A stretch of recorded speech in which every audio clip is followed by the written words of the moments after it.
I want a coffee. I want the pasta. In a lot of languages, this is just how you ask for things. It is the only option and it is completely normal. But in British English, I want can come across as quite blunt and rude.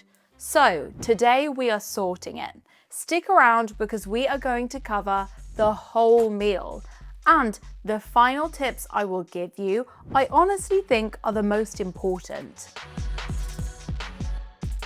Chapter 1. Why Brits don't say I want. Before we look at the phrases, it's really worth understanding the social dynamics at play here. British communication is essentially built on softening language. We are a very indirect culture when it comes to making requests. We are so indirect that asking for a bottle of ketchup can sometimes feel like you're asking for a high-interest bank loan. The thing is, we don't like to feel like we are giving orders. The goal is always to make the exchange feel like a mutual agreement between two people rather than a command coming from a master to a servant. When you say, I want, you are stating a demand as a fact. It sounds like you're speaking to a personal assistant rather than a waiter or waitress who is there to help you. Softening your language bridges that gap. It treats them as an equal, which is very important in British social etiquette.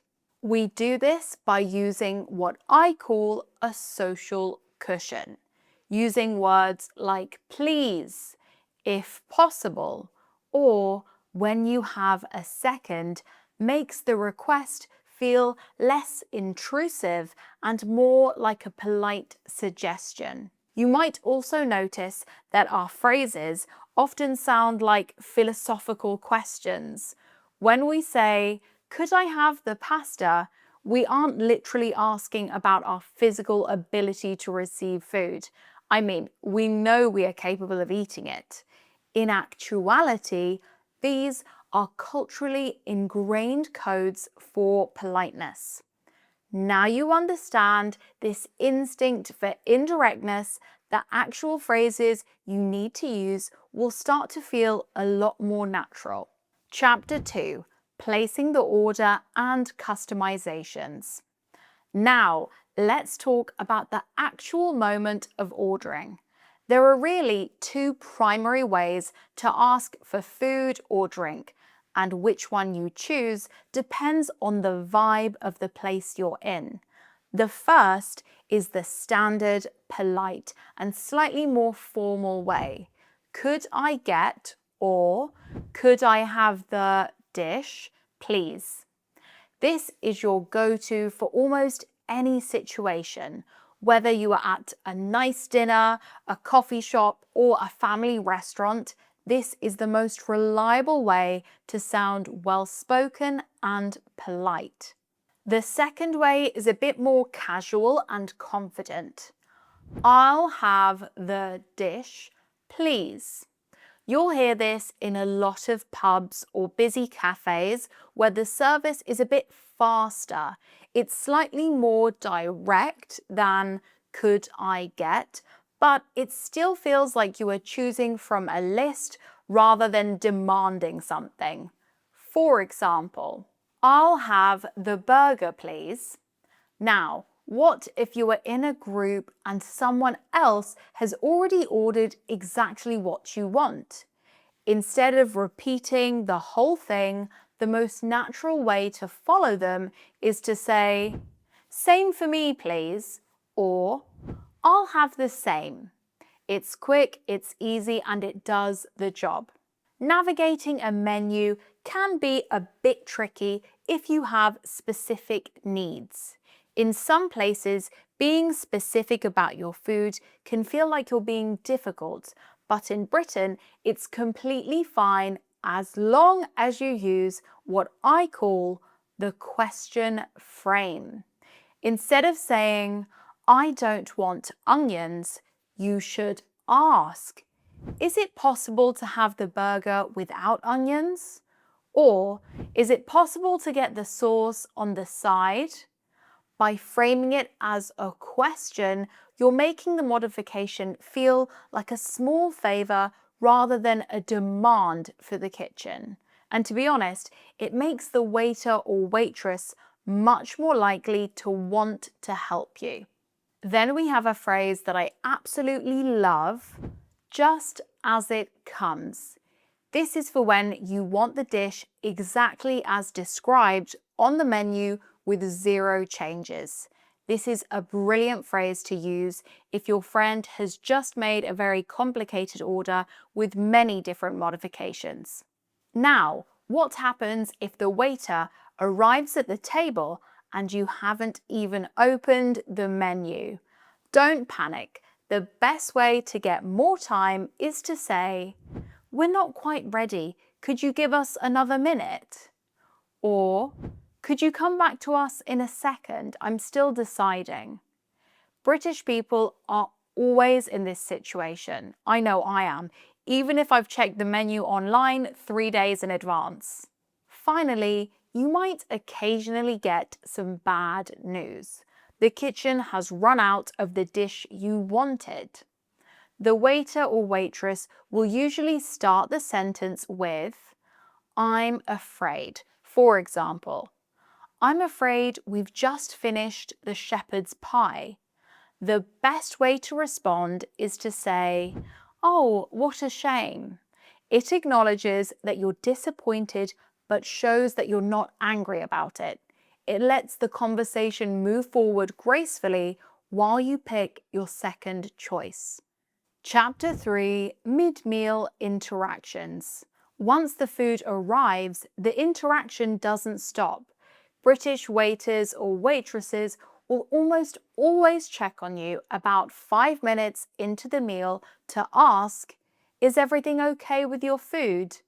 I don't know how the waiter will always find that one split second where your mouth is physically stuffed with bread to ask you this question. It's like a talent they're taught in training.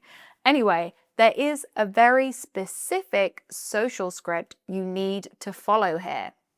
Even if your meal is just average, the standard response is high praise. You'll hear Brits say, "It's delicious, thank you," or "Wonderful, thanks." We almost never use this moment to complain unless there is something seriously wrong. It's just a polite check-in to keep the atmosphere positive. To be honest, even if the food is just okay, most Brits will still say it's absolutely scrumptious. It's a polite code to keep everyone happy. Another useful phrase for mid-meal is "same again." If you finished your drink and you'd like another one of the same thing, you don't need to describe the drink all over again. When the waiter asks if you'd like another, you just say, "Same again for me, please." It's efficient and sounds very native. Chapter 4, the bill. Closing the meal is perhaps the most British part of the whole experience because it requires a very understated approach. In many countries, you might call out across the room or even click your fingers to get the check. But in Britain, that is considered quite rude. We prefer visual cues and subtlety. Simply catching the waiter's eye is usually enough. They are professionally trained to look for that "I'm ready to pay" look.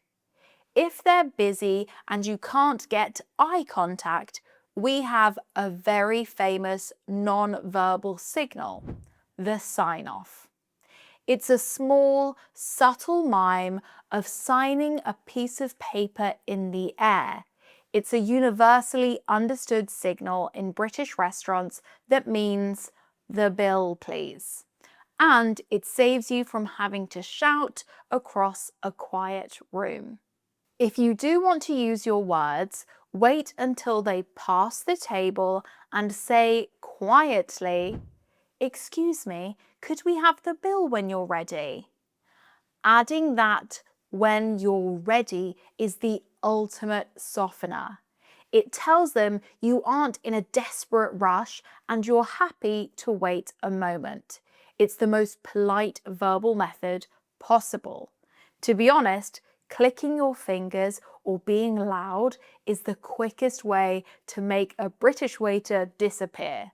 We much prefer the quiet, respectful approach. And there you have it. Everything you need from sitting down to paying the bill without a single awkward social moment. Honestly, once you stop saying "I want" and start using these softer frames, you'll find that the service is often much friendlier. Let me know in the comments if any of these rules surprised you or if you've ever had a funny restaurant experience in the UK. Remember, if you're looking to level up your English and really get confident, I recommend you check out my Beyond the Basics of English course. The link is in the description. And if you enjoyed this video, please give it a like and subscribe as it really helps the channel. Thank you so much for watching and I'll see you next time.